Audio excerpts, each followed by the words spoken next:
listening to the Career Musician Podcast with creator and host, Nomad.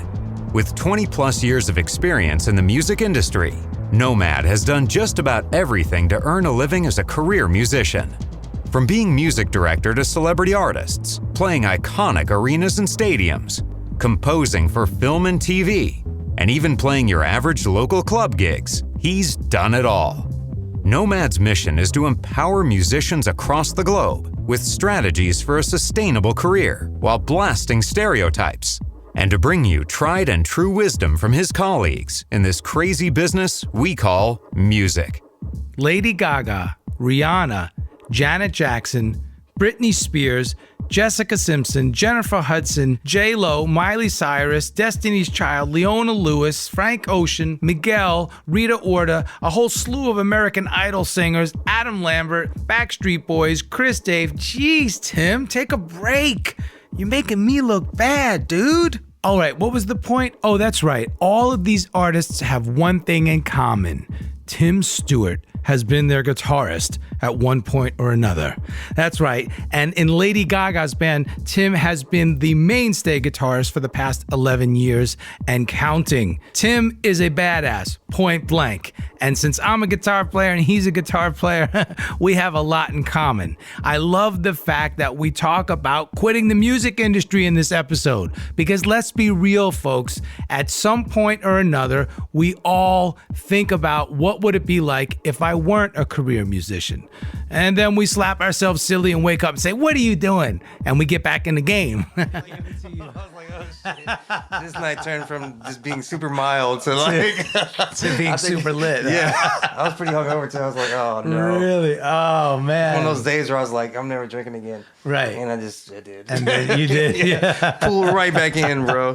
Always. That's Shit. awesome, man. Yeah, man. You know, I like getting all the little shit. I won't put any whatever, incriminating man. evidence. Nah, man, you know, I'm it's pretty. fun. Yeah, I know I you incriminate are. myself on a daily basis. Dude. Shit, man. So, yeah, welcome to the studio. I know it's wicked. lots of little fun toys and stuff. And It's killer, man. you know I how love us guitar players are. I know. You know? But I love the, it's kind of how I have, I don't have a lot of the similar, like I don't have like 5 Les Pauls. I have like one Yeah. and then something else. Me too. Like a baritone and then like a, you know, like a Right. bass 6 and then a bass, you know, like Right. a sitar. Like I feel like, The weird stuff. Yeah. To get more session yeah, flavor, right? Yeah, because I think each thing has its thing to it.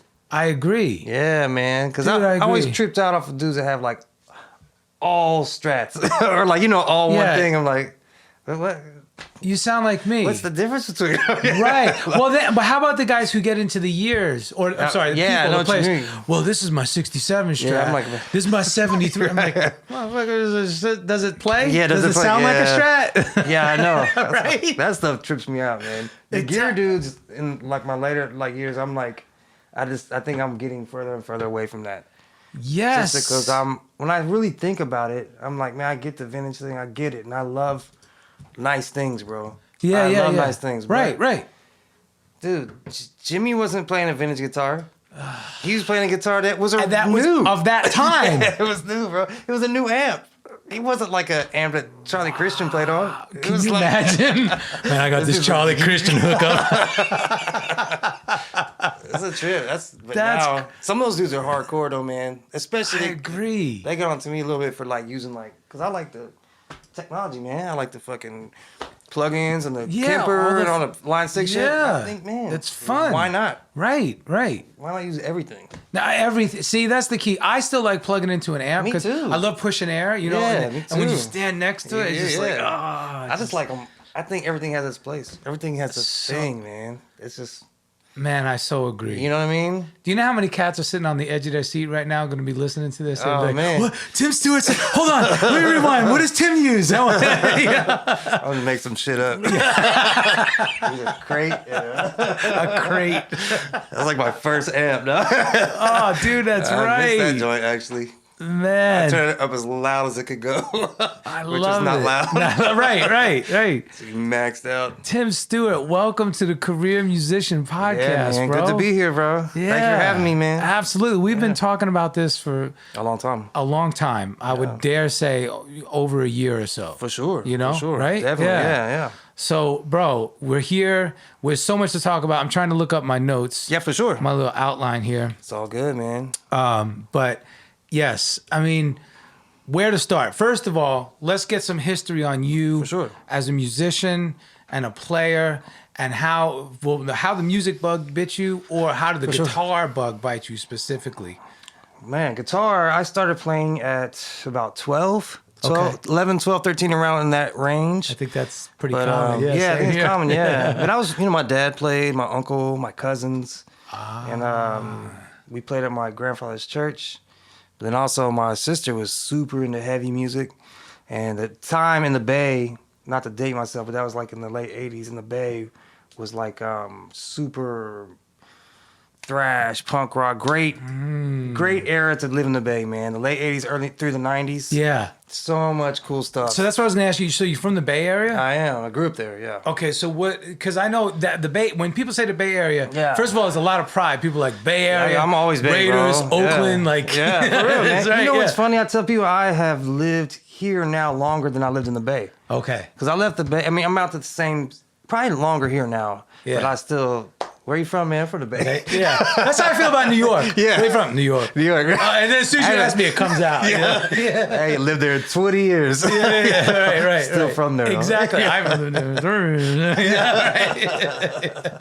That's the truth. It's That's the true, truth. man. So okay. So what part of the Bay Area specifically? I grew up in the East Bay. East Bay. Yeah, okay. just like east of San Francisco. And yeah, man, I loved it up there. But yeah, I caught the bug when I was like 12 or 13 and was pretty hardcore right away. Okay. Just enamored with it, played, took lessons for a little while and just played a lot in my room, Right. played at church, played in the garages, me and my friend, he had a drum set and I had my little guitar and we just try to bash through Metallica songs. Yeah. But they probably, now I think back on it, probably didn't sound like anything. I was like, ah. But that's all right. I think that's like that's the impetus. That's where it all starts, Yeah, right? It is, man. If you don't have that, yeah. and that rawness. Man, I'm telling you, man. Something I've learned later too is like how to kind of, I know when you do it for a living throughout time, how to maintain that feeling, which is very difficult, man. Oh, wow. For me, that's been a Same. struggle, bro. Like, but I think made a lot because of my daughter now. She plays that You would I have tell like me a new kind of, like I can feel that energy of her excitement. So I'm like, Yeah. man, that's how I used to be. How old is she? 16. Oh, bro, so you're reliving it through her. Yeah, totally. It's totally exciting. Yeah, and it just changes my perspective on music, and I think everybody that does it for a living goes through some kind of weird dilemma of, oh, What am I man, doing? What am I doing? Why am I doing What am I this? doing? Yeah, it's trippy. The Man. extreme nihilistic behavior. Why am I here? Yes. Who made me? God, I don't know. Is this shit true? Yeah. It's my purpose. So weird, man. Dude, all right, I interrupt this message Yeah, for sure. to bring you Johnny Walker Green Label. Oh yeah. What do you think? Yeah, let's do it. Now, here's the dilemma. Because I know Tim is a brother in whiskey and scotch. Yeah. But the dilemma was there was no ice in the house. That's fine, bro. So You're I'm neat, like, bro. see? That's why I knew. I was Neat, like, bro. I can bring out this. I have a little miniature bottle of Johnny Walker Green Label that I've been That's sick. saving. And I'm like, I think this is the time to do it. Oh, that's perfect, man. If I could just figure out how to open it. Hell yeah.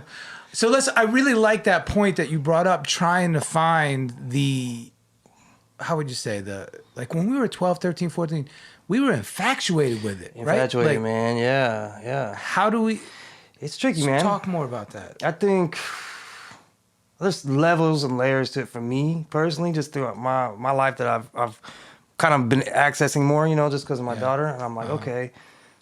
There would be years where the only music I listened to was stuff I had to learn. You know what I mean? Right. And I think that kind of screwed me up a little bit. I kind of lost the thing of me sitting down listening to something just because It had nothing to do with me. I just want to hear it and go to a show for no reason, but just to enjoy music, you know. But I can't remember the last time I said, "Hey, babe, let's go to this concert." Yeah. Right? Yeah, and you know, I'm back doing it. We're going to the shows all the time. I'm gonna, because I feel like if I don't do that, man, I'm kind of just doing myself a disservice, you know. Right. I'm lucky to play music. I need to maintain that love, you know, foster it. That's right. Yeah. Man. But obviously easier said than done, especially when, you know, it involves you taking care of your people and your life, you know, your livelihood is surrounding it. So that's right. Yeah. That's right. How many kids do you have? I have 2. Okay. Your daughter is 16? And my son's 12. Okay. Yeah. Wow. Bro. So you're at the cusp of the whole adulthood. Cheers. Thank you for being here. My daughter is 12. I just have one daughter. Yeah. But man, so I can relate. Mm-hmm.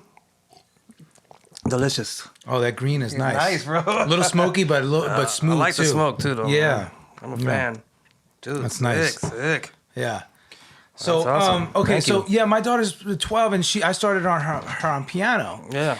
And I got really excited because I taught her a Bach etude in D minor. Yeah, for sure.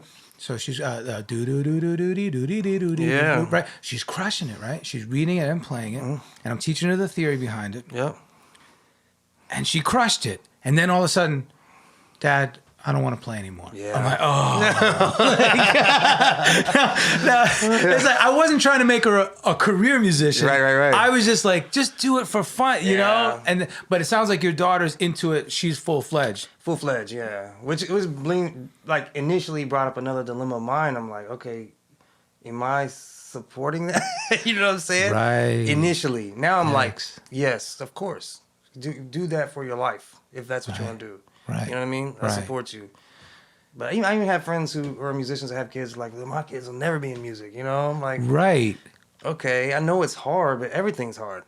Anything you do in life, you're going to have, you know, relationship problems. You're going to have money problems. I don't care who you are or what you do.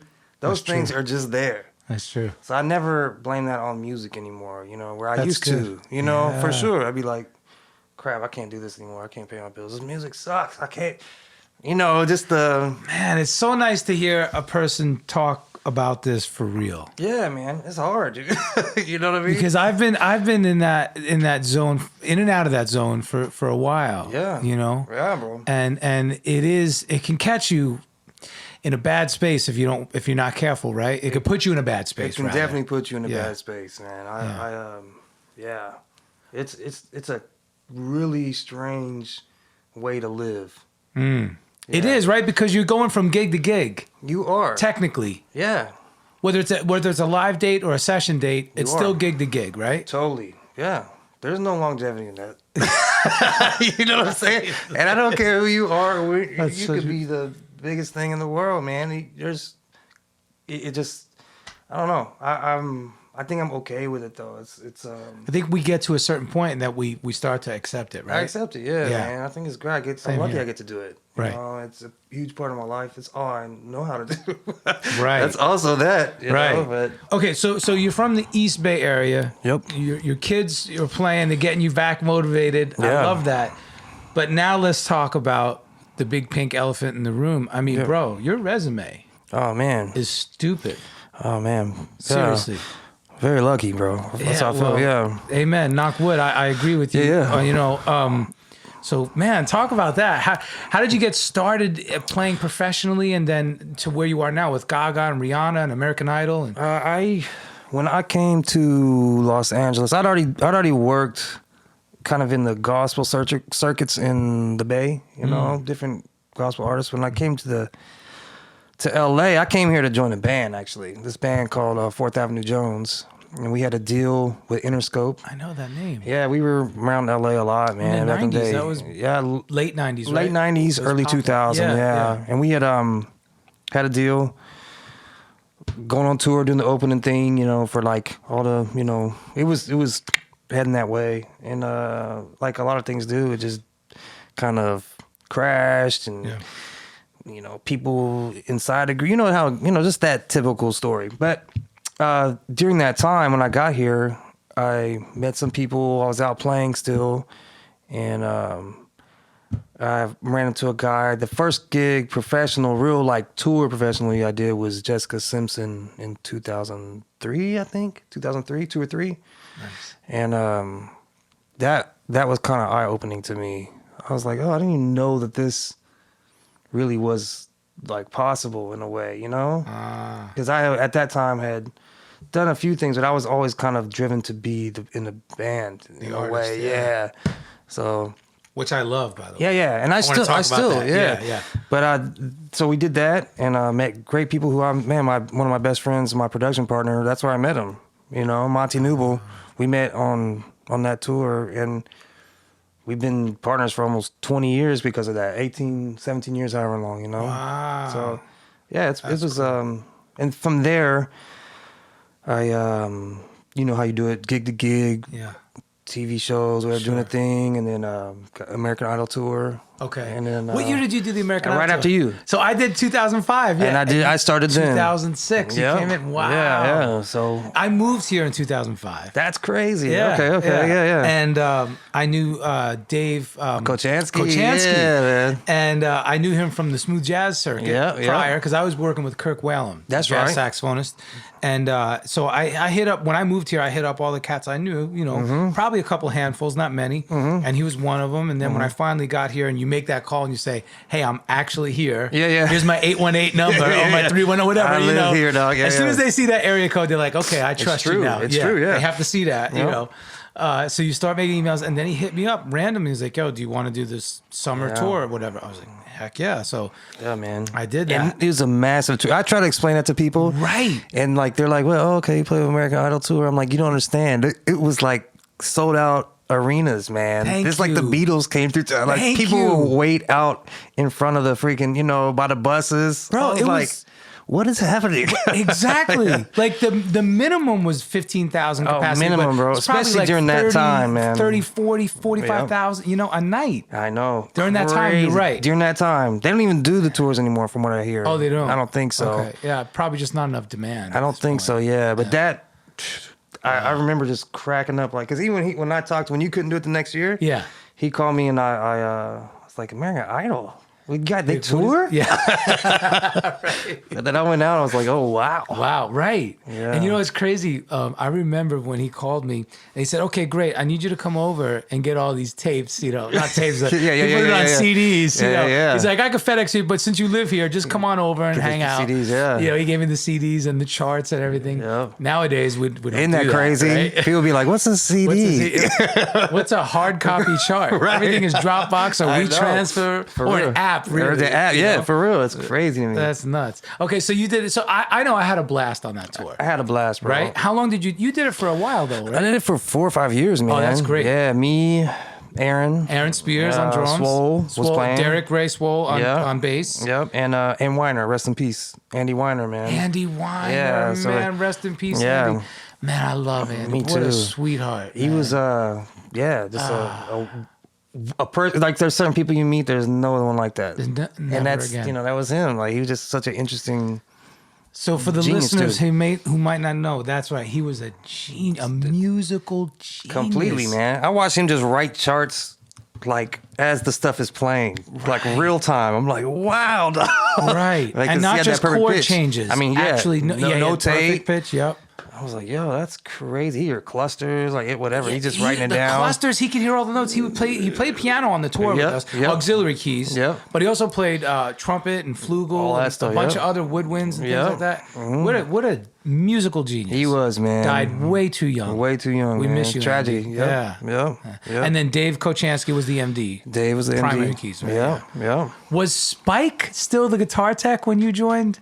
This guy named Spike, tall, skinny white guy who used to tech for Kiss for many years. I don't think he was, man. Okay, he might have just in that bailed year. at that point. Yeah. Yeah. Because I think he was kind of done with touring. He was a little, he was old. He had been doing it for a long time. Yeah. And I know when I was there, we hit it off because we hung out all the time. Yeah. But he was one of those hardcore cats. Yeah. Like, every other word was, fuck this, fuck it. Hey, Spike, how you doing? Man, fuck it. I'm like, Spike, I just said, how you doing, man? It's always those dudes, Yeah, you know those dudes, right? Like, man, you guys need to do something else, man. Shit. I've been touring since I'm 10. Yeah. Like, why? Yeah. Anyway, so he was, so that's cool. Okay, so you did that. So, like you said, so gig to gig, and really they lead to the next thing, right? They do, man. So that is, and I think that's what I learned too. Is at some point I realized not a lot of it was about my technical prowess on the instrument. A lot of it was just learning the material, being friendly, being on time, being like a responsible person. Because at the end of the day, it's a business, and if you hire somebody, they want you to be there and do what they've hired you to do. You know what I mean? So when I figured it out, it just wasn't rocket science. I'm like, okay, I can be there. Yeah, you know. So from there, I just toured with a lot of different people after that. Yeah, really? Yeah, pretty much. I'm like a kid in a candy store. I'm looking at Tim. I'm like all excited because I love the fact. Here's the deal. I look at you. I see all your social posts, and I just around the cats around town talking, and I know you're doing huge things. I was always a frustrated rock star. I always wanted to be the shredder guy. Mm-hmm. I ended up falling into this R&B circuit, for sure, which I love. Oh, me too. Yeah, right. Yeah. Yep. So, I think that's why you and I connect so well, because we both understand how to weave in and out of these genres, authentically. I think so, man. But when I see you on stage, I just gotta say this: when I see you on stage with either Rihanna or Lady Gaga. And they're getting sexy with you while you're rocking out. I'm like, damn it, Tim! That's funny. I want to be doing that, Tim. That's funny, man. Bro, I think it's awesome. I think it's fun. Okay, man. so the trajectory from there, American Idol, and then from there I did a Britney thing, right? Backstreet, did some international stuff. Did Gaga, which I've been on for a long time. And are you still with her? Still with her, yeah. How long have you been there? I've been there since 2011. Yeah, and it's just through a friend. Awesome. Even that thing, like my friend Joe Wilson, he was the music director at the time, and we knew each other because I used to work for this producer named Rodney Jerkins. I was like on his I don't know if you call it staff. You know, you just there. Yeah, I'm there. You know. Yeah. So it was him. I met him. At one of Rodney's mom has like this church event that he flew me, Chris Dave, Flip, and a couple of people in just to play. Yeah. And I met Joe and just kind of just hung and played with all those guys. And years later, he hits me up like, "Hey man, what are you doing right now?" And I was actually in Mexico playing with a Latin artist at the time. Nice. And he's like, "When can you be back? You know, I think you might be into this." So I came back. Met everybody, and I had known a couple of them, a couple of the band guys, and he was like, "You want to do it?" I said, "Yeah, screw it, let's do it, man." Like, of course. I think awesome. It's, and I think at the time I probably didn't understand fully what it would do, in terms of my life, but it was kind of a pivotal point, Now I just got married. That's where I met my wife on this job, or what do you call it, on this gig. Way cool. And just being around Gaga, I learned a lot, man, honestly, which I never did with any other artist. I think she kind of encompasses a lot of different things that are, you got two options, just kind of, I don't know. I think I chose to be in the moment and really try to soak in all of it. You know what I'm saying? Best, bro. So, being wholly present. Yeah. Right? And it's good, and man. Open. It's great people. Yeah. She's amazing. It's been great, man. And since then, I do other things also, apart from that. Right. Because you have to. Yeah. You know what I mean? I think that's back to what we were talking about. And I think that's the thing now, man. Like, you play guitar. Well, I'm a session guy. Well, none of that exists anymore. You're a session guy. You give lessons. You tour. You do a TV show in there. You Dude, you have to do everything. You have now. a podcast. You have a podcast for real. You do everything. I feel like you have to do everything now that's as a right. musician. Where in the past that was never a thing. That's right. I don't think it was a thing in the past. It wasn't, man. You know, but now it really is. I did an 8-year stint in Nashville. I was a session cat. Yeah. And I loved it. And I learned so much. That's where I really got my session chops. Yeah, man. And you get them quick. And I feel like that's probably know? the last place. That still has that. Right? Yeah, you know what I mean? But to be just a session cat doesn't exist. Even if you talk to the top session, Bukovic or Brent Mason or whoever the hottest players are now. Yeah. Now there's Daniel Donato and a whole slew All of those others. guys, They're all doing it all. They're not to. just doing sessions anymore. Yeah. Yeah.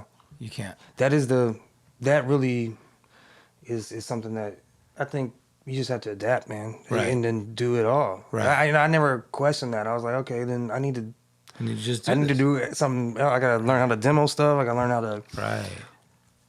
Any way that I can continue to play music in whatever form, whatever venue it is, I need to be doing it. Yeah. Wow. I think what do you call it? A trending term now is grit, right? Yeah, yeah. You listen to any of these podcasts or blogs or vlogs. Yeah. Man, you have grit. You have what it is. Yeah. I think musicians are the inventors of grit. I think so, man. I think so. You know, I always tell people, man, the spectrum between the high and low is so vast, dude. I don't think people really understand it because a lot of people have the lows, but not a lot of people have this weird high.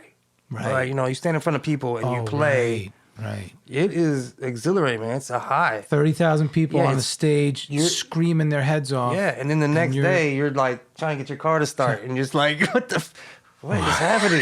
You know what I mean? It's a real weird dynamic to Isn't it? to live in. Yeah, I remember I played with Rihanna. We did Made in America, and it was freaking massive, bro. That's huge. I mean, dude, there's 100,000 people out there. Had to be, and she's amazing. And her songs are amazing, and just the whole thing is like spiritual. Right. I fly home, and in that morning, I'm at the grocery store just trying to figure out how I'm gonna get, afford to get the rest of my stuff. You know what I'm saying? Like it's like a weird. It's just very like within 24 hours, these two things happen. You know what I mean? I don't know. I'm sitting here looking at you in awe. Like the listeners don't know, but I'm sitting because how true it is. It is, man. You're touching a nerve that's like, ouch, stop. Yeah. It's so true. It's true. Okay, so first of all, when you were with Rihanna, were you and Nuno together? Nuno Betancourt? No, he had left maybe a year or two before I got there. I think there was another guy in between us. Oh, okay. Yeah. Okay, cool. But she didn't do a whole lot when he left. I think she had done, the promo type things like TV shows and things like that. Yeah. But I think I did the only tour that he didn't do. Oh, I okay. did that one, yeah. Okay. And was that a one-off for you, or did you keep working with her? I did just that year. That year, okay. Yeah, So and then a she one-off hasn't- tour, quote unquote. She hasn't. She's been kind of chilling. Just making business moves, man. Of course. Yeah, Of course. Yeah. as she should. Yeah, That's right. But no, that was a really fun, interesting tour. Just the guys in the band, like I know Swole did it, so I really know Swole, and my friend Monty did it. So, Oh, right. Oh, so you were in close company. Yeah, my friend Omar was one of my favorite musicians, hands down. He did it. Gotcha. So it was like a real kind of grown family vibe, like everybody has kids, everybody's like just, enjoying it for what it was. Chilling, no stress, no drama. No stress, bro. And I played maybe half the show because Oh, really? when we in the rehearsals, I was listening. I said, okay, a lot of these songs don't really, in that particular record that we're touring, have too much guitar. Right. I'm like, okay, there's 3 ways you can approach it. You can make it a rock song by adding distortion, or you can soul it out by adding like soulful stuff, or kind of ethereal things, or you can just not do anything, let it be the record. So I was like, well, maybe I'll just play when they need me to play. So I would say like, wow, like half the show, I would just kind of just chill. That's awesome. But it worked to me because I didn't feel like at that time really imposing my. You didn't want to. Yeah, I wanted to change the nature of the songs, man, because they were really good. I love that album. Right. So I was like, you know what? This song literally is a drum machine and a key bass. So I don't. Why? What am I gonna do to that? If it ain't broke, don't fix it. Don't fix it, man. And someone spent hours upon hours in the studio making that decision. Yeah. It's like, why put cinnamon in a savory dish? Why? Right? Like, yeah. I mean, I'm about I can't to make this better. Yeah, right. No, you're gonna screw it up. Yeah, you're gonna fuck it up. So obviously that's something that you and the MD discuss. Yes, who I love, man, Omar. I like that about him because he is a ferocious player. Yeah, the whole deal. But his attitude about records is pretty unique in the world of MDs in my mind. Like he's just, I think he always chooses to stay as close to the record as possible. He's like, man, I don't even, a lot of the show he didn't play. Yeah. He's like, man, there's not really, I could add stuff, but why? Why? You know what I mean? Yeah. So I thought that was a unique approach, man. I think that's smart. Yeah. So it was cool though. I had fun on that tour for sure. That's awesome. Yeah, probably too much fun at times, but you know, it's just life. Live and learn, bro. But like you say, when you're out on tour, especially if you're on a big tour with big budgets, you get the royal treatment. You get the nicest hotels. For sure, yeah. You know, oftentimes you get business or even private jets. Not all the time. Not all sometimes. But then your rooms are gorgeous. You're in these cities and towns that are just, you're right in the heart of it usually. Yep. You walk out of your hotel, you're in the thick of the hottest, you know, whether it's Amsterdam or New York or Paris or right? You know? True, man. Or somewhere in South Africa and you're like, wow, I want to go experience this. Yep. You go out, you have a nice meal, you have some drinks. Yeah. Next thing you know, you're like, oh, I had too many scotches. Yeah. Wait, how do I get back to my hotel? Yeah, right. Ah, shit. I have way too many of those, man. Yeah, that's awesome. But it's funny, like talking about learning a lot from artists. I feel the same when I was with Babyface for oh, man. I was with him for it was like 12 years. That's like a master teacher. Yeah, you know what I'm saying? And that's what it was. It's a master class. Well said. You know what I mean? It's precisely what it was. Yeah. Yeah. So you learn, you pay attention, you know, and even like you say in the beginning, if you don't know, you know, I was probably in my mid 30s and like what you had mentioned about the American Idol, the Gaga thing. Yeah. And initially you don't realize. You think, well, okay, this will be cool. Sure, it's a gig. I'll do it. Yeah. You know, but then once you get in it, you know, and I think even more so with somebody like Gaga in these times, especially when she was blowing up. Yeah. And that's when you joined. Yeah. You know, had I been with Kenny or Face when in the late 90s, right, it would have been the same kind of experience where it's like, oh, wow, they're literally on top of the world. Yeah, literally, you know? So it's very cool. But something I always like to talk about with guests is, you know, principles and methods. Like, and you said it, bro, so that's why I'm circling back to it. Yeah, for sure. You said, basically, if you want to do this for a career, a living, just be a responsible business person because it's a business and they rely on you. They do. You know, so principles and methods, talk a little bit more about that. Some of the things that you've noticed over the years or that you adhere to or that things that, you know. I mean, I think that's huge, man. And it's crazy that it's almost like they say, you know, common sense is not so common. And I think that to me, it's very easy to realize if you're calling me to play that I should know the songs. You know what I'm saying? Let's talk about that. Yeah, because sometimes I feel like, I don't know, there are situations when some people just choose not to learn the songs, you know, which is crazy to me. Yes. I just feel like that's a no-brainer, you know? So what I think what Tim's talking about here is that the MD calls you and says, or however they deliver the stuff, here's these 30 songs. Yeah. Just go for it. And a lot of times they won't offer charts because on these big tours, you're not reading charts. You're not reading. And sometimes it's detrimental to learn with charts for me on a tour like this. Oh, because then you can't. Yeah, I can't access you know, I think of it in stages. So I'm going to learn this song. Right. I'm going to learn it well enough.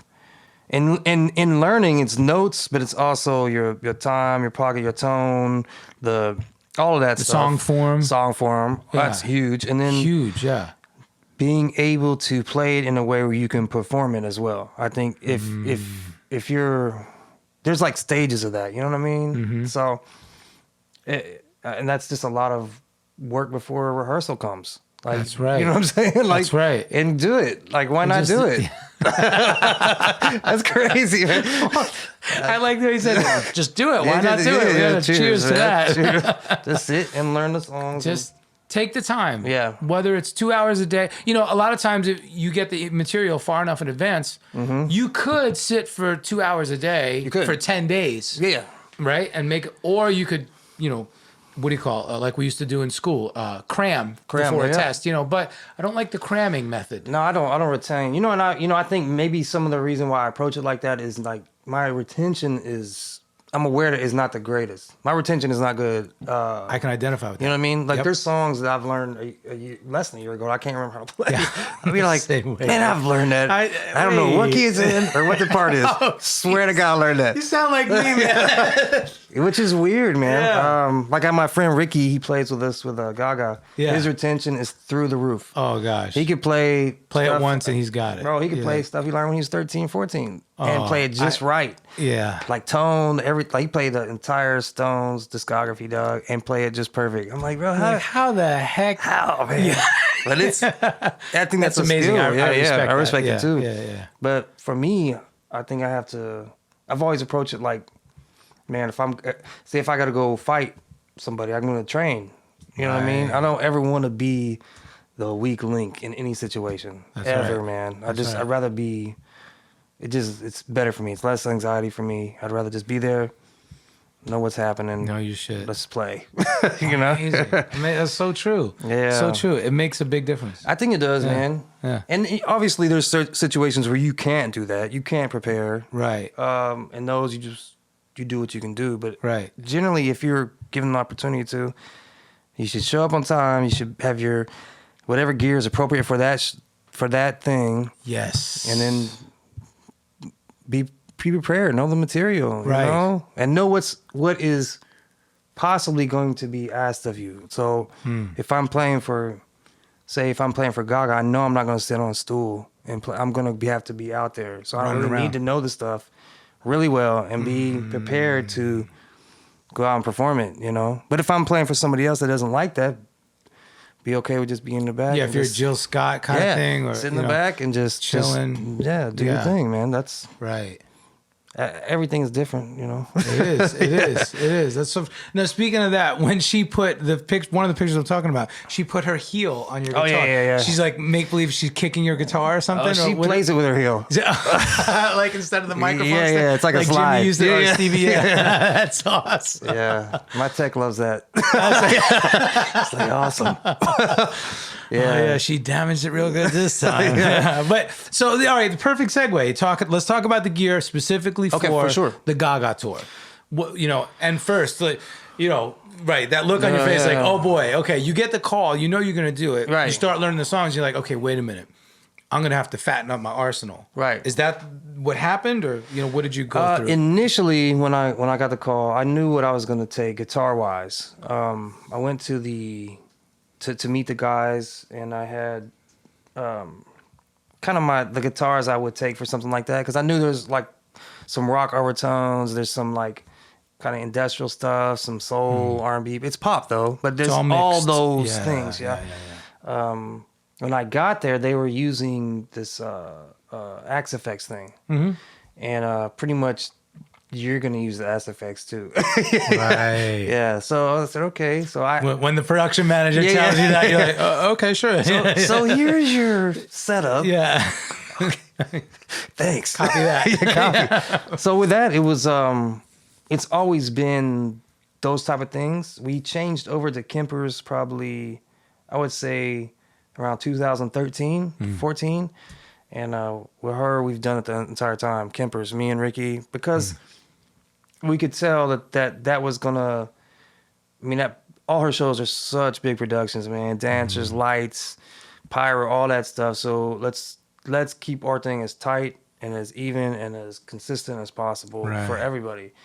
And Ricky's great at programming. He programmed the hell out of his and helped me get mine together. Ricky's the other guitar player, Ricky Tillo. I was gonna say I knew it started with a T and Tillo. Okay. And so he helped you program. Yeah, and he still helps. uses his entire, like, not entire, but a big pedal board with pedals. Because he's great with pedals and I've gone. This is the first time ever I've gone to just use the remote for the Kemper for her. Oh, really? Because in my mind, I you can't do that with everything, but I think this specific thing, I could do that with. Okay. I don't know if that makes sense. No, it does. Do you program patches per song, or do you program general patch? Okay, so it's per song. It's both. So it's per song, but with the Kemper, I only use maybe, I would say, 2 to 3 amps. Right. Because there's 2 or 3 I really like. Okay. And I went through it. There's one that's overdriven that sounds, it cuts, and and you work with the sound in front of house, like how's this one sound? Yeah. And we run it there and through a cab. Okay. So we're getting so he can have a mic, and you know what I mean. And the cab lives off stage. Off I'm stage, guessing. yeah. Underneath Everything's the off stage, stage, probably. yeah. Yeah. So he has a nice blended signal. Yeah. Direct and mic. and the mic, cab. yeah. And then a lot of it is pretty minimal on the effects. There's certain things that are pretty,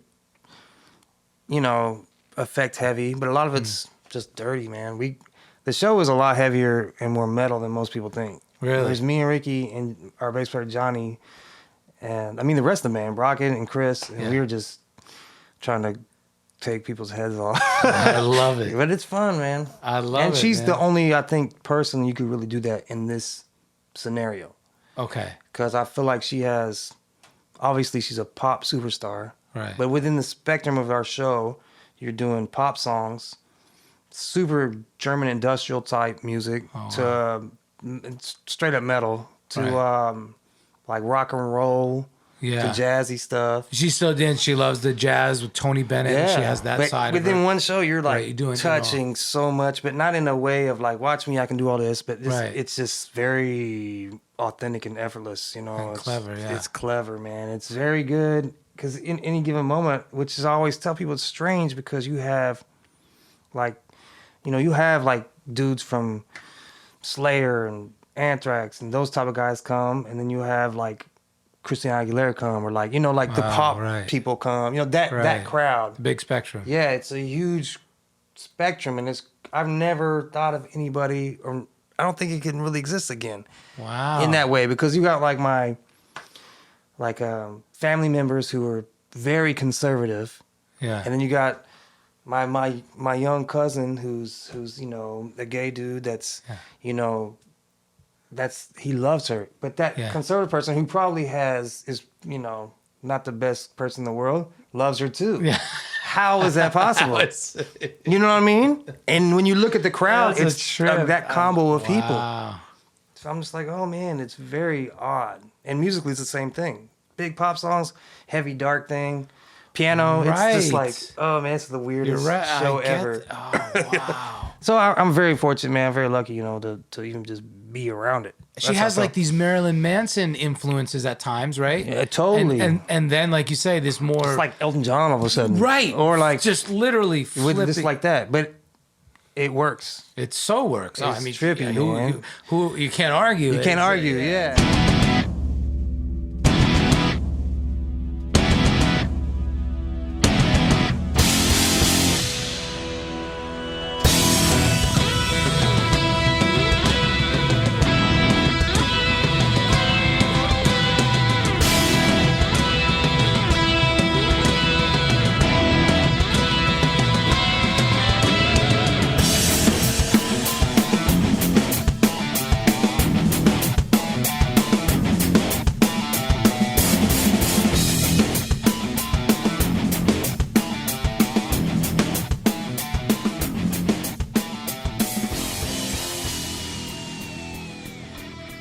Hi, this is Tim Stewart. I'm a guitarist for Lady Gaga, the band Knives, and Damaged Goods. And I'm here with my boy Nomad on Career Musician. You're listening to the Career Musician Podcast, empowering musicians with strategies for a sustainable career. Learning the secrets of the industry from the veterans who know it best. Be sure to subscribe to the Career Musician Podcast. Follow the Career Musician on Instagram. It's really weird, man. That's so cool. Kind of scratch my head sometimes. But gear-wise, I do try to keep it... So you're keeping it simple? Pretty simple for this. Okay. Yeah. I think initially I didn't, though. Initially I had pedal board, like trying to, When we moved from... The XFX thing was pretty quick. We talked them into it. I was bringing my full pedal board with all my pedals, but then, I don't know. for this specific thing, I don't think it doesn't work for me. You know what I mean? But your tech, who's your tech? Darren, Okay. bro, he's the best I've ever had, man. Yeah, okay. Darren Ketty. He did 5 Finger Death Punch. And worked with like Deftones, different guys, and he's killer, man. What's his name, Darren? Ketty. Yeah, Ketty. Yeah. Okay, so I love We that. call him Teddy. Oh, nice. I love that because we develop these relationships with our techs usually that are like, we're like brothers. It's He's my fan, man. Exactly. We text all the time. He's really, really. Because I am a little bit loose with gear, so I'm not like, you know what I mean? So I do lean on him quite heavily. That's right. Like, bro, I don't know what I'm doing with this, man. Can you help me? I'm going to admit right now, I don't even know how to change tubes the right way. No, I definitely don't know how to do that. People are like, okay, wait, did you bias it? And did you use the defibrillator? I'm like, you know what, man? Here, you do it. Yeah. For real, bro. We did a show with the band, with my band Knives, and Ricky, I have this cool, dope Schecter guitar that has like a Bixby. Yeah. And it looks cool. It's got 3 like gold pickups. It just looks like a cool kind of kitschy type. Classic, yeah. And I was like, oh shit, I broke a string. I don't even know how to change this string on a Bixby, bro. Ricky just crying, laughing like, you're a retard, bro. How do you not know how to do that? Like, I don't. Because you have to go under the bar and I know. through the little eye hole and around the thing. So he showed me, and while I'm doing it, he's just videoing or picturing and sending it to Darren. He's like, look at this idiot. Look at this guy. I'm like, fuck. Yeah, I'm the worst, awesome. man. But I can I think we're similar in this way. Yeah. I think we need to start hanging out more, first of all. Yeah, of course, we have bro. way too much in common. We do, bro, yeah. 'Cause I love just literally picking up a guitar and playing it. Me too. I hate tweaking. Yeah, well, let me tweaking. do it's just this but I respect the guys that do it. I do too. And I know there's value in that. Yes. But I just don't have it. Right. You know? Right. It's like anything. It's almost like if you give me this desk, I'm probably not gonna look at the instructions. I'm just gonna go for it. Right. Have like 8 missing screws. That's right. Like, what are these other parts? But see, IKEA knows that. Yeah. That's why they make 2-page manuals. They do, bro. With the little guy on there, like, put this here. Yeah. Okay. For real, man.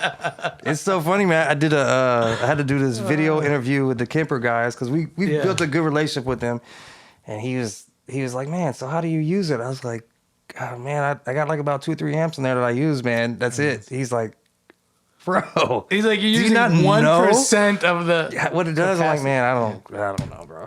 Yeah. I can't. Like, you can show me right now, but I probably won't remember. To be honest with you, because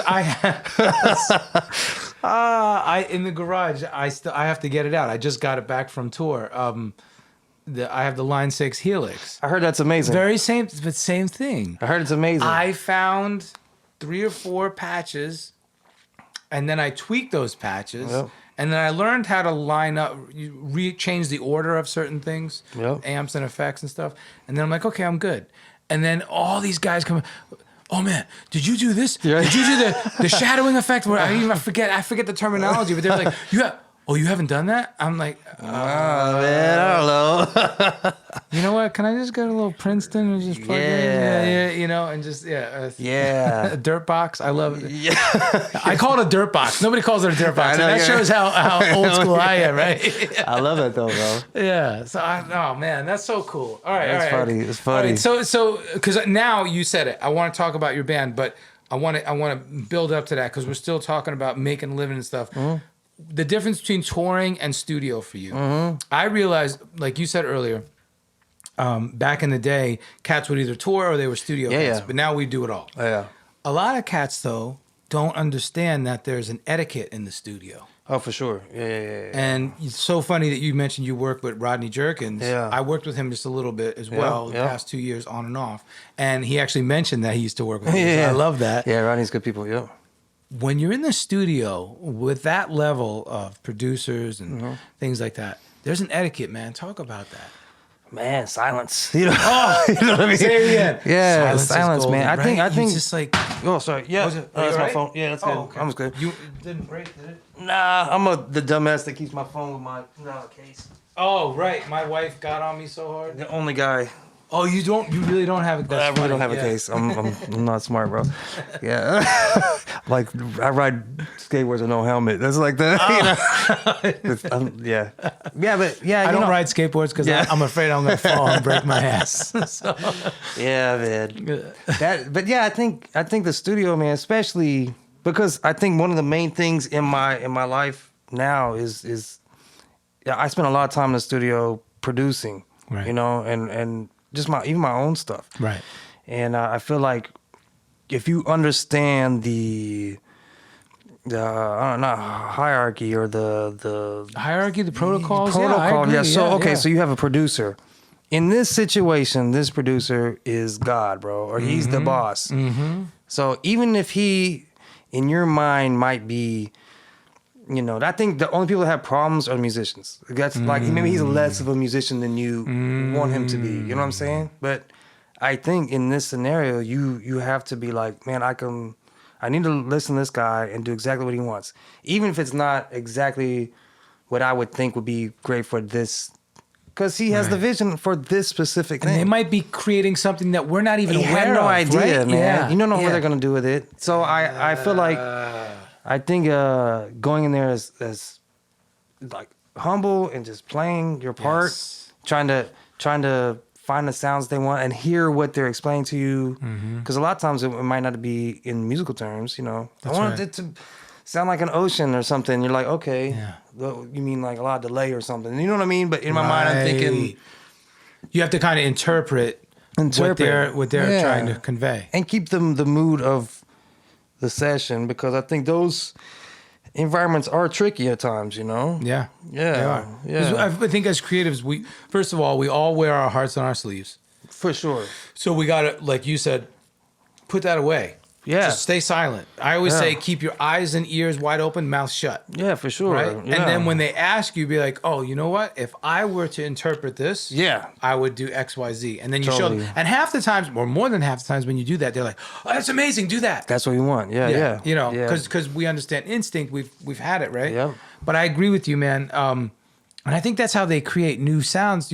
We're all trying to create new sounds. Yeah, right? man. So we're all striving for this thing that we haven't heard yet. Yeah, bro. So if a musician comes in and says, dude, you can't play that. That's got a dominant seventh, and you have a major seven in the background. Yeah. So I didn't ask you the theory. You're right, bro. I don't give a fuck.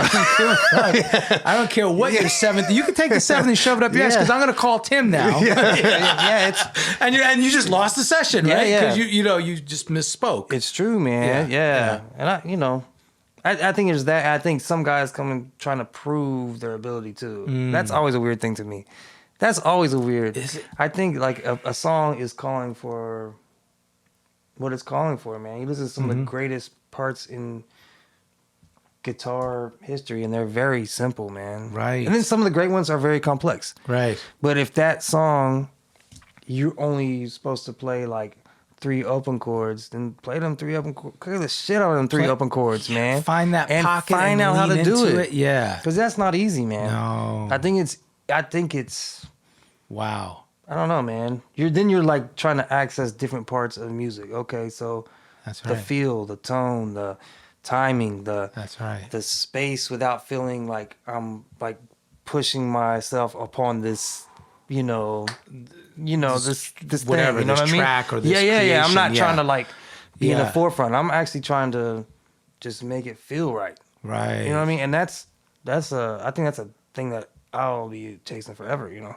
Yeah. And you listen to some of the great, some of the great session guys back in the day, man. Oh, yeah. Bro, you're just like, man, it don't even sound like, but it is so perfect. It's so perfect, right? It doesn't sound like anything. It is perfect. People say that all the time when you listen to a Steely Dan song. You're like, but why is that so cool? It's so cool because it's so simple. So simple. It's but so the way perfect. they approached it, or Yeah. the way Paul Jackson played on Michael's stuff. Yeah, or, man.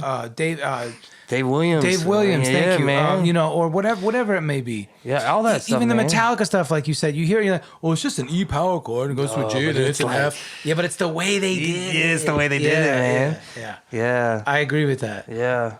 Man, so, because you have so many cats, a lot of times, man, how do I get more studio work? Hook me up in the studio, this and that. I'm like, well, you know what? First of all, it doesn't really happen like that. It just kind of, like you said, one thing leads to the next. For sure, yeah. So just connectivity in an organic manner. For sure, yeah. And then when you get in there, it's not about showing your never prowess. Like It's you never. even said it earlier. Yeah. You said it's not about my musical prowess. It's about my ability to do my job. for sure. So, Yeah, I think that's yeah, I think that's the key, man.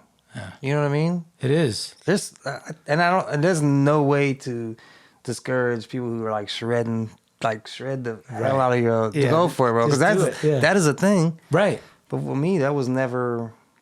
I mean, I'm sure at one point it was, but I think the more you fall in love with music and the communicative part of it, Right. then you realize it's like cooking, man. I'm not That's trying right. to fucking throw everything into this thing. Like, man, I'm just making a burger, bro. I'm not about putting like all this other weird shit in there, bro. right. Yeah, but it's not easy to make a good steak.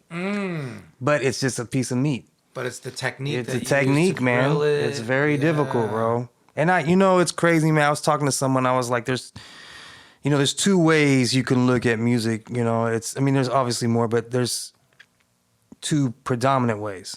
As you're communicating or you're presenting. And I think when you put yourself into a place where you're trying to be make a presentation, it's very detached from anything. I'm about to show people what I can do. I can show what I'm all about. I'm about to present myself in the most perfect way. Where communication is so imperfect, is related to what's going on in the conversation. So if someone says something to you Like we're come back doing with right that. now. Yeah. So We're it's reacting. much more human, and I've tried more and more to veer on be on that side instead of always trying to present my like. Look at me, You know, dude. yeah, look at me, yeah. I'm Diddly, diddly, killing diddly, it, diddly, bro. diddly. Yeah, so yeah, man. Oh, But so true. yeah, Man, all right. So all this experience that you've had over the years, it all culminates. What's interesting, you started as a band guy, and I love the fact that you never let go of it. So talk about the band Knives. Oh, yeah. Is that how you say it's the band Knives, right? Band Knives, yeah. Oh, so you don't even have just band Knives? The Band Knives. Okay. yeah, And yeah. is that the socials? that That's the people can socials, find it? yeah. Okay. And I have a new band, bro. I have to tell you about it. I'm very excited about Because it. I just was on your Instagram and then I saw Yeah. another band. What's that band? So it's the new band. I'm very excited about it. It's me and my partner Johnny. Johnny plays bass with Gaga, but he also has a career as a rapper. He plays bass, raps. He's like a very unique, incredible individual, man. What's his name? Johnny? Johnny Good. Good. Okay. And he has a thing that he does called bass hop. It's live bass, live music, rapping. It's killer, man. Like super psychedelic, funky, that's so like cool. Ohio players meets I love that. I don't know, Jimmy meets, for real lyricism, hip hop, The kind of funk that puts a nasty look on your face. Yeah, it's you all said- out. Yeah. So we've been he's been with Gaga since 2017, Okay. and I knew him before, but now we've become like we're like family, man. Sure, so you're tight, yeah. we have a band called Damaged Goods. Okay, that's And it's kind of a departure for me a little bit. Not a departure. It's kind of a reintroduction for me as a singer and a writer. So I've written and I'm singing. It's just me and him. We're both dope. singing. We're both playing. It's kind of like new wave. I almost say it's like mini versions of punk. It's like the new wave, like post-punk, pop-punk, wow. electronic. It's like a kind of a combination of all those things. And Wow. we got about 7 or 8 songs done. I'm super excited about it. I think it's going to be, I don't know, man. I feel like it's, you get that feeling on certain things you make. You're like, oh, wow, okay. This could do some shit, right? Yeah. Yeah. And it's interesting for love me, that. man. I haven't written in a long time. I haven't sang in a long time, but I feel more home than I've ever felt. So I'm Isn't like, that great? yeah. Just doing it. Just do it, bro. Just because you want to do it. Yeah. All right, so I'm looking. The IG is Damaged Goods Band. Literally just started it. Okay, it's brand new. You don't even have a post yet. I'm fine. Yeah. I love it. And then Facebook or website, or you haven't even gotten there yet? We haven't got You're still anywhere. Okay, Just- good. So you're working on material. Right now, yeah, we have probably about 7 songs done. So we're getting it mixed. Sweet. We're doing the mix stage of it right now. Okay. And then we're just trying to figure out what we want to do, man. Nice. Oh, and here you are. I love that picture too. All right, so they can find you there. Damaged Goods Band. Johnny Good is there as well. I'll Yeah. follow him. Okay. Dude, I can't wait to hear that. Now, the band Knives or Band Knives, yeah. you guys released a bunch of stuff already. So yeah, we have 2 records. Tomorrow we have a new like kind of like 2-song thing coming out. Tomorrow. Yeah. Sweet. And we've done 2 records. Like Knives started in 2013 when me and Ricky were out with Gaga.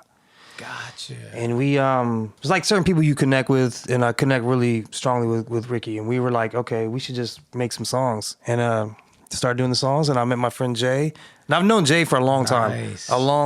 Okay. So I was like, man, Jay, man, that's my brother, man. We always talked about doing something, so maybe send him this. So we sent him one of the tracks that me and Ricky did. Yeah. And he sent us back his vocals. We're like, oh man, this might be a thing. Stupid good, huh? Yeah, we're like, oh shit. So within that year, over the next course of a couple years, we did our first record, and I just did it at the studio over here, produced, The studio, your spot. Yeah. And you're over here in Toluca Lake. I am in it's like North Hollywood, basically. Okay, yeah, man, we're neighbors. Yeah. And I live, like, my kids go to school right here. Where do you kids? Oh, wait, do your kids go to Jordan? Jordan, yeah. My son goes to Jordan, and my daughter goes to Burroughs. So we're That's where I Burbank, ran man. into you again. Yeah. Okay. But so we did our first record, and we had a lot of, I don't know, man, like, options on what we wanted to do. We were just trying to figure it out, man. And my singer moved to France. Ricky lives in Toronto, so we were trying to figure out how to, make it to where it can be a thing that's a working entity, Sure. So we're still trying to figure that out a bit. Okay. But musically, I feel like it's, I don't know, I feel like it's the special thing that you don't get to do a lot. You know what I mean? At first I was thinking. I've listened to it. I love it, man. Me too. I freaking love it. That's how I look at it. I love how heavy it is. Thank you, man. But still so full. It encompasses everything. Thank you, man. Yeah. I freaking love it. And that's the hard part. I felt like, even when we talked about it, I was like, man, there's 3 really strong personalities, but we were trying to represent all of them. Yeah. And I think that only thing that comes out of that is good. That's right. You know what I mean? Right. The only thing that comes out of it is good things. You know what I mean? Man. Like, because Jay's amazing, Ricky's amazing. So for me to get to work with them is really special. We did 4 or 5 shows in France last year, and it was mind blowing. It was life changing, bro. I was like, oh my God, I have to continue to push hard. You got to do it, bro. Yeah, because you got to do it. This is you. Yeah, it's me, man. It's crazy. And like I've played in front of hundreds of thousands of people, bro. But that, I was like, there was maybe 50 people in there, maybe. And I was like, yo. But it's your baby. I'm like, yeah, you got my brain is exploding, Yeah. All right, and so everybody can find you, the band Knives. That's your socials for this. And you guys have, I love the new campaign you're doing here. Oh, thank you. These cool animated, illustrated videos. Thank you, man. Now, I recognize Aaron Spears. Yeah. Now, did he play on a couple tracks, or how do you guys do this? So the new record, we just because of availability and how things work in life, we had to figure out how to get the record done. And we had luckily we know amazing people, so we had Aaron come play. We had Thomas Pridgeon come play. Oh, nice. We had Chris Johnson come play. Oh, stupid. And we got Spanky. You couldn't get any good drummers? Oh, man, I know, man. I was suffering. And then Spanky played on the whole first record. Okay, but he played on the majority of this record as well. That's crazy, man. Very lucky, man. I love it. I love the black and white thing. I love everything. I love. So, look, I'm a huge fan of yours, Tim. Man, just thank you, man. Thank you, man. I appreciate it, man. Thank you, man. That's awesome, man. Yeah. And you know what I love, that we like I said, we both ran in this R&B kind of circuit for a while. Sure. We both play R&B, well. Yep. Totally. But we both love metal. Yeah.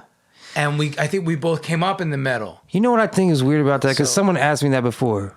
And you know what's also weird? I'll take 2 points to that. Like I got called for this thing years ago that probably could have really been good for me. And the guy was like, well, I already have a rock guy. I was like, okay.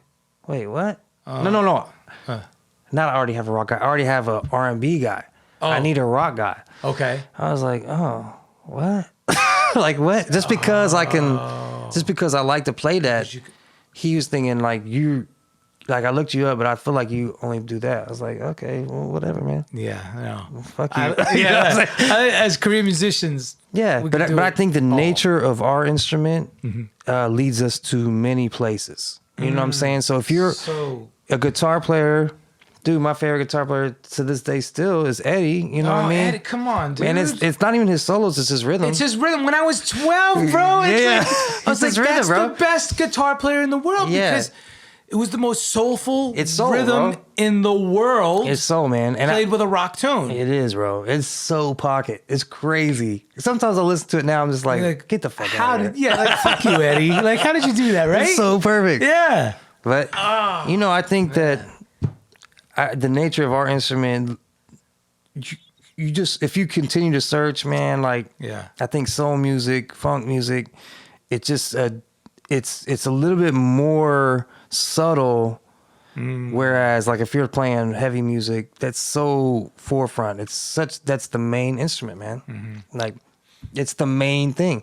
Whereas funk, you have to really listen and find, okay, bass player's doing that, drummer's doing that, piano player's doing that, horns are doing that. Okay, then I have this I got tiny little thing. Yeah.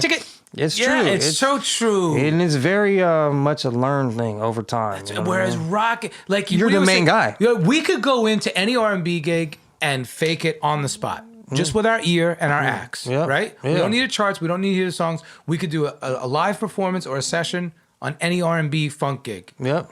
Because the guitar plays such a small thing, role.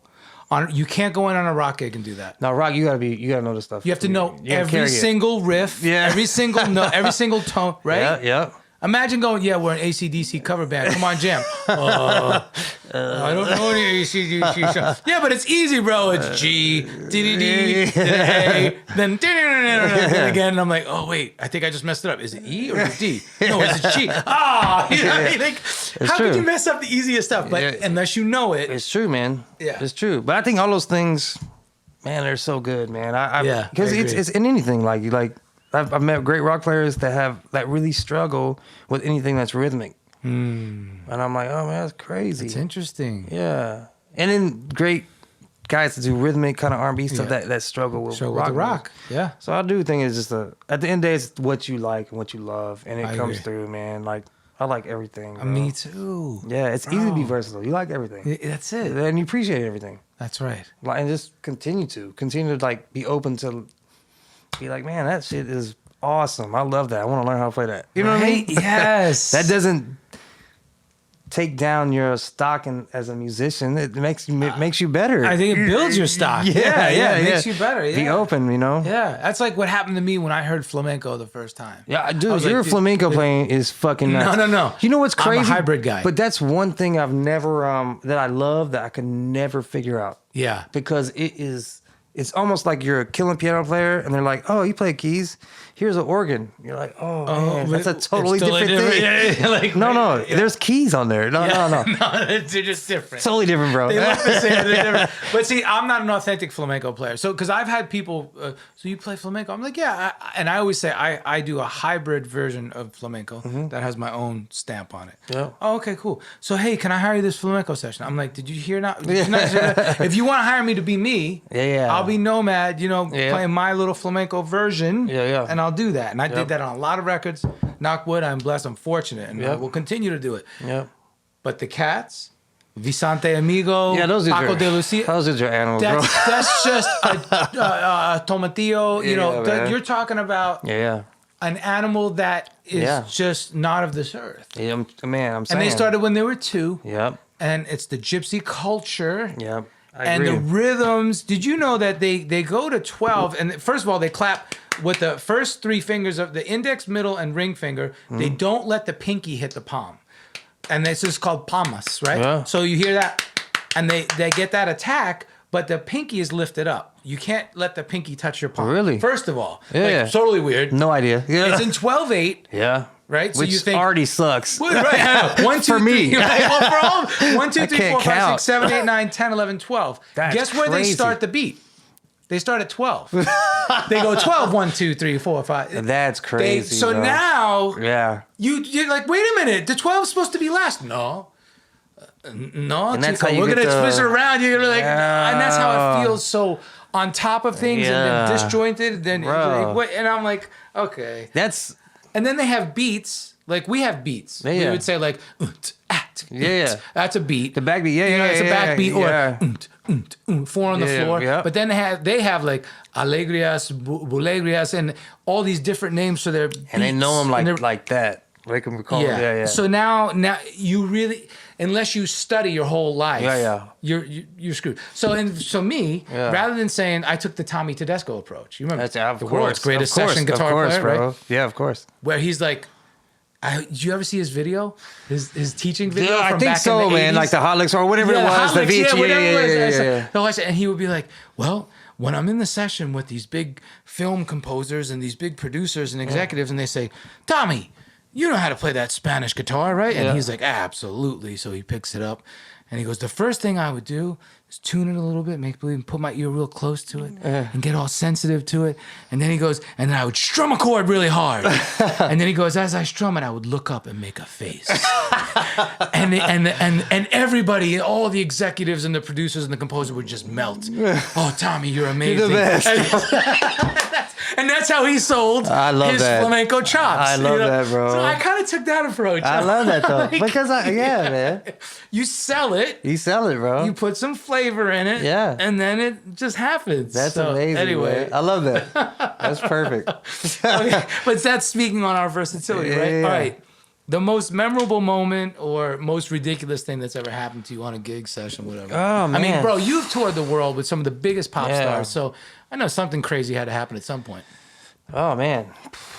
I know it's hard so to many recall. So many like amazing moments, really, man. Like it's sometimes I think there'll be some point where I sit back and really like try to access them all, you know, because I think some of them blend into each other.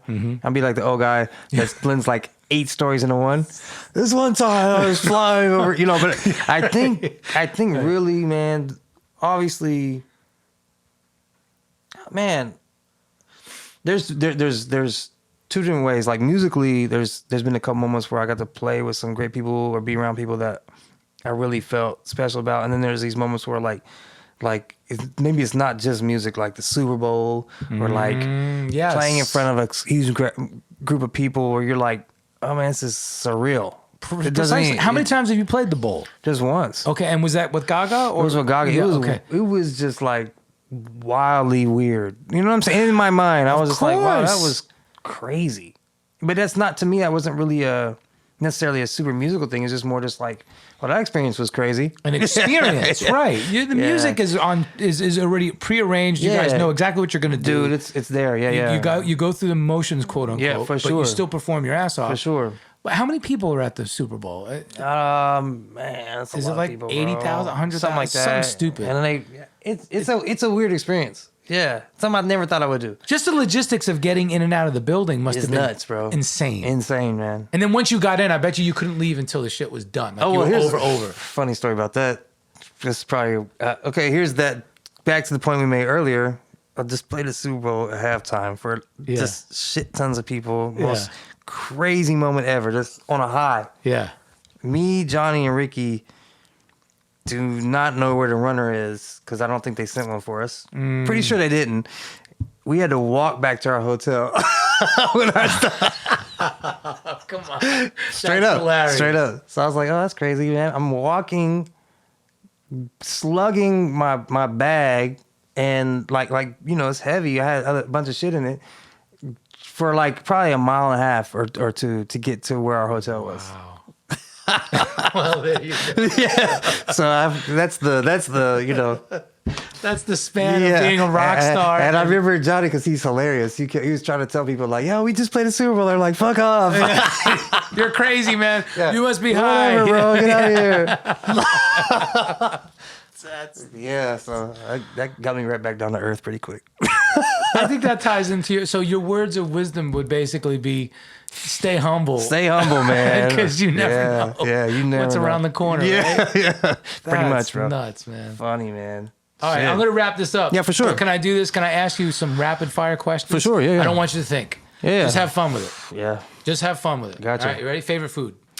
Tacos, bro. Favorite libation? Drink? Whiskey. Whiskey. Oh, see? Yeah, That's why we're boys, man. But I love tequila too, but whiskey. See, okay. Yeah. they're like a They're kind of the opposite, but yeah, they're good though. Yeah. How do you spend your free time? I know Kids, that you don't man. have much. See, there you Family, go. man, family. Yeah, Love it. What activities do you do on long flights? You know, when you're like 8 hours or more, you're like, oh man, this flight's a bummer. I sleep, man. Yeah, but you do. I sleep because I have a slight fear of flying still. Yeah, me too. Isn't that stupid? It's gotten worse. The fuck? Is it with our age? Yeah, bro, I'm terrible with it now. I have to have a couple drinks before I get on, Yeah. and I just have to go to sleep. 'Cause I feel like if I don't, my anxiety level is It's just nuts, bro. crazy. Okay, man, we're really closely related somewhere, bro. But I'm like, man, I've flown for so- like thousands of hours. Yeah. The fuck is happening now? I don't know. Yeah. But see, here's the bad part. I can't sleep on a plane. Oh, really? I make myself, man. You like, do? I can't even. I've tried. Or I watch movies or something. Yeah, okay. But really, like, I have to do something. Yeah. Because I'm, like, You have to take spooked. Right. Spooked, bro. You know what I found? If I play Tetris, that even if we're going through turbulence, that gets your mind. it'll help me. The Tetris will be like distraction. Or if I take out Ableton and just start programming a track, That'll help. then I'm like, oh, okay, I have a task to do. I'm gonna do that. You know? Yeah. Try that next time. I'm going to, I think man. I do that. Yeah. Like, and even just make something up for fun. Yeah, just 'Cause, do you know, it. whether it's Ableton or Logic or Pro Tools, whatever you like Yeah. to use, and just pull in a bunch of samples and start Just having do fun stuff. with it. You It's know? the activity of it. Yeah. But I'm not gonna lie, I love having that scotch on the right. Oh, bro. I have the computer in front of me and the scotch right there, and Yeah. some peanuts or whiskey, whatever, you know. It's the best, bro. All right. Sorry, I said rapid fire, but I took it the wrong way. Last song you listened to that wasn't for work, Oh, man. or songs that you might listen to that aren't for work, like we talked about. You know, I've been into a lot of new wave stuff, man. That's been my thing. That's really New wave or new wave, man. What is that era considered? Like early '80s, kind of like I'm trying to think what bands that I really like. Killing Joke or you know what? I really like. And the guy just passed, man. That's where we got the name Damaged Goods from. The Gang of Four, bro. That's one of like. Have you ever listened to that record? No. Bro, I'm not that record, but that band. There's a specific record called Entertainment. It's punk with clean guitars, bro. And it's like, but that clean guitar, it had to be on like 11, bro. Did they crank it on the console? You know how they used They to do had that in the to, old bro. That shit was 70s just records? But the guy, the guitar player, one of my favorites, he just passed, man. What Like was his- probably what was his Andy. Man, I lost his last name because I'm What's the name of the band? Gang of Four.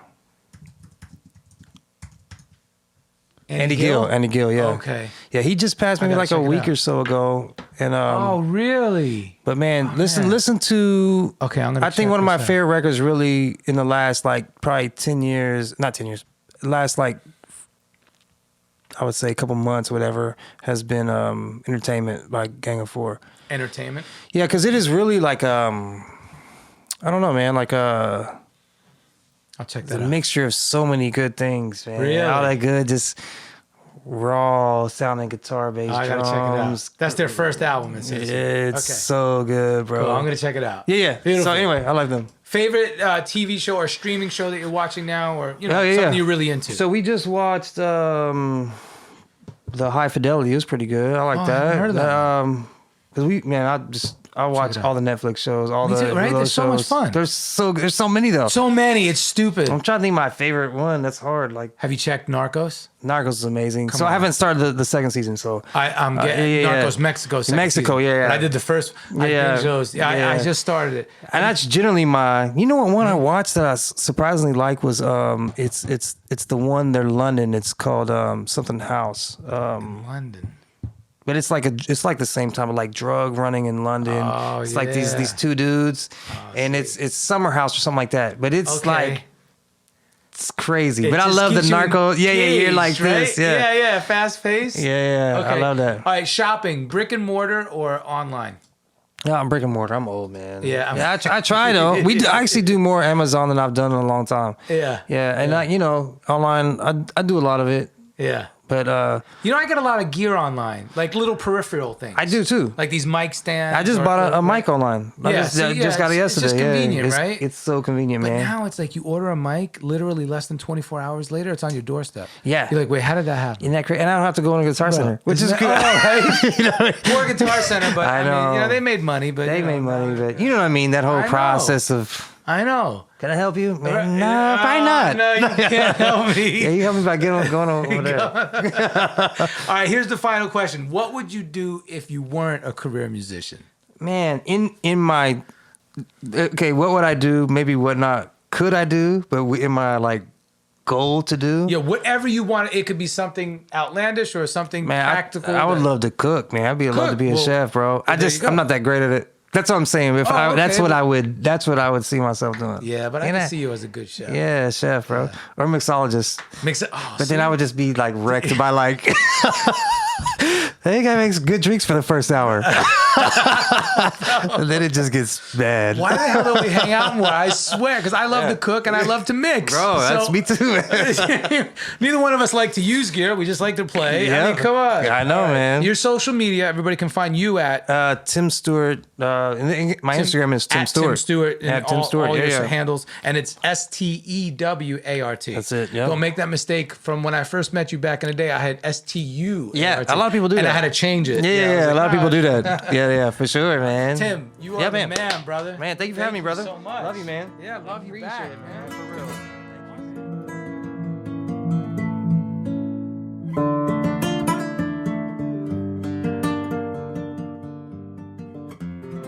Follow The Career Musician on Facebook and Instagram to stay up to date on the latest news and tips from the world's leading musicians. Sign up for the Career Musician newsletter at thecareermusician.com. Your value is not determined by the gig. Learn more by listening to the Career Musician Podcast, streaming everywhere.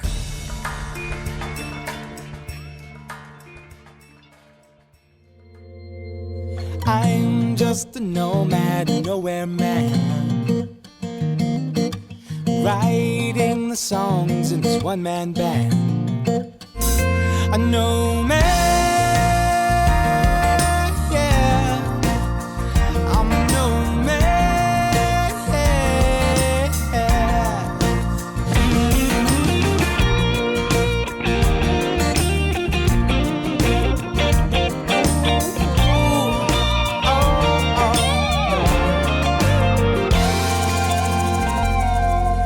Hush now, darling, you'll be fine. I'll be back this way sometime. Until then, baby, don't you cry. Hey, this is Nomad, host and creator of the Career Musician Podcast, and I am thoroughly stoked to be an official member of the Pantheon Podcast Network. Pantheon Podcast Network is the first of its kind as an all-music-based podcast collective. Please be sure to check us out at pantheonpodcast.com for more info.